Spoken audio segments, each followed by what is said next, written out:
Hello नमस्कार। लोकसभा में 3 bill pass हो चुका है और ये तीनों बिल क्या क्या है मैं आपको आसान भाषा में समझाना चाहूँगा। एक पेज पर मैंने नोट डाउन कर लिया है जिससे कोई टॉपिक छूटे नहीं और मैं आपको सभी बातें बता सकूँ। भारतीय न्याय संहिता 2023, भारतीय नागरिक सुरक्षा संहिता और भारतीय साक्ष्य विधेयक 2023, इसमें संशोधन हुआ है ना। तो वो क्या क्या है मैं आसान भाषा में आपको बताना चाहूँगा। पहला नंबर है कि अगर किसी व्यक्ति को रोड एक्सीडेंट में आप एक्सीडेंट करके चले जाते हैं, भाग जाते हैं वहाँ से, उस व्यक्ति को मरता हुआ छोड़कर वहाँ से अगर आप चले जाते हैं तो उसमें 10 साल की सज़ा आपको हो सकती है। अगर उस व्यक्ति को अगर आप हॉस्पिटल अस्पताल पहुँचा देते हैं तो आपकी सज़ा जो है कम कर दी जाएगी। पहला पॉइंट था। सेकेंड पॉइंट है कि मॉब लिंचिंग के लिए मौत की सज़ा का प्रावधान किया गया है, जिसमें कम से कम 7 साल की कैद किया जा सकता है और इसमें आजीवन कारावास भी हो सकता है। मॉब लिंचिंग में कम से कम 7 साल है और आजीवन कारावास भी है। मौत का प्रावधान भी इसमें किया गया है।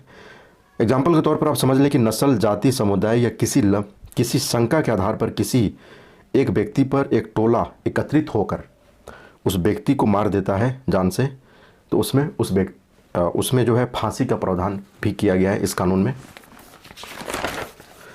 देश से भागे गए आरोपियों की खैर अब नहीं हो सकती है क्योंकि केस बहुत पेंडिंग था।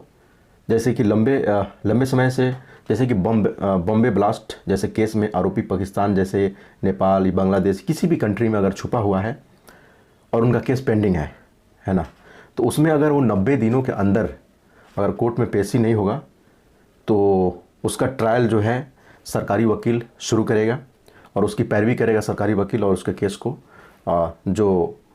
जो ट्रायल में अगर जिस तरह का डिसीजन लिया जाएगा, फांसी की सज़ा अगर होगी तो उसके मौजूदगी में, गैर मौजूदगी में भी अगर उसकी फांसी की सज़ा वाली उसने वैसा कृत किया है तो उसमें फांसी की भी सज़ा है तो उसको फांसी होगी और ये सरकारी वकील ही उस ट्रायल को शुरू करेगा, पैरवी करेगा। ओके, अब ये है कि अब लंबे समय तक किसी को जेल नहीं हो सकती है। उसने सज़ा का 1/3 जेल में अगर गुजार लिया है तो रिहा किया जा सकता है और बेल मिल सकती है। गंभीर मामले में आधी सज़ा काटने के बाद रिहाई मिल सकती है और जजमेंट सालों तक नहीं लटकाया जा सकता है अब।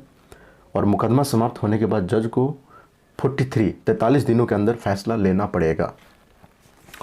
एक और पॉइंट है, आतंकवाद को लेकर भारतीय न्याय संहिता में आतंकवाद की व्याख्या की गई है, उसे दंडनीय अपराध बनाया गया है। इससे कोई भी आतंकवादी कानून की किसी भी कमी का फ़ायदा जो है नहीं उठा सकता है। एक और पॉइंट है, पुलिस की शक्तियों का दुरुपयोग रोकने के लिए टेक्नोलॉजी का इस्तेमाल किया जाएगा। दोस्तों, एक और पॉइंट है कि राजद्रोह की परिभाषा में कुछ बदलाव हुआ है, जो राजद्रोह की जगह पर देशद्रोह होगा अब से। ओके, और इसमें 124 की जो धारा है राजद्रोह का, अब ये देशद्रोह में तब्दील हो गया है। ठीक है, और इसके खिलाफ कोई भी अगर ऐसा कोई अपने देश के बारे में कोई गलत बातें बोलता है ना, अपने झंडे का गलत इस्तेमाल करता है या झंडे के साथ कोई खिलवाड़ करता है तो उसकी सज़ा जो है राजद्रोह में आएगा 124 में। ओके,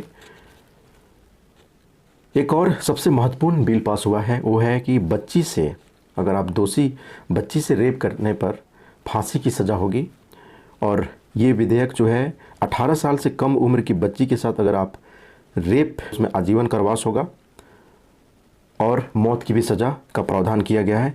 गैंग रेप के दोषी को 20 साल तक की सज़ा होगी या जिंदा रहने तक जेल हो सकती है, life imprisonment. Okay, life imprisonment भी उसमें मेंशन है। 18 वर्ष की आयु की जो बच्ची के मामले में आजीवन कारावास या मृत्युदंड का प्रावधान है। गैंग रेप के मामले में 20 साल की सज़ा या जिंदा रहने का प्रावधान किया गया है और 18 वर्ष से कम उम्र की किसी स्त्री के साथ बलात्कार के मामले में फांसी की सज़ा होगी। 2 दिन में रेप के मामले में बयान लेना पड़ेगा और 24 घंटे के अंदर मजिस्ट्रेट के समक्ष पेश करना पड़ेगा। तो ये कानून था जो सरकार ने इसमें बदलाव, पहले वाले कानून में बदलाव किया है और ये काफ़ी अच्छा डिसीजन मुझे लगा है।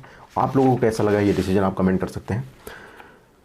और ये बहुत अच्छी बात है कि बच्ची के साथ रेप करने में फांसी की सज़ा होने वाला है और सभी कानून अच्छा है। जो भी कानून सरकार ने लाया है इससे मैं एग्री हूँ। आप लोग एग्री हो या नहीं उससे कोई फ़र्क नहीं पड़ता है, क्योंकि सरकार ने ये कानून पास कर दिया है, कानून ये बन गया है। ओके, अब आप इसको पालन करिए।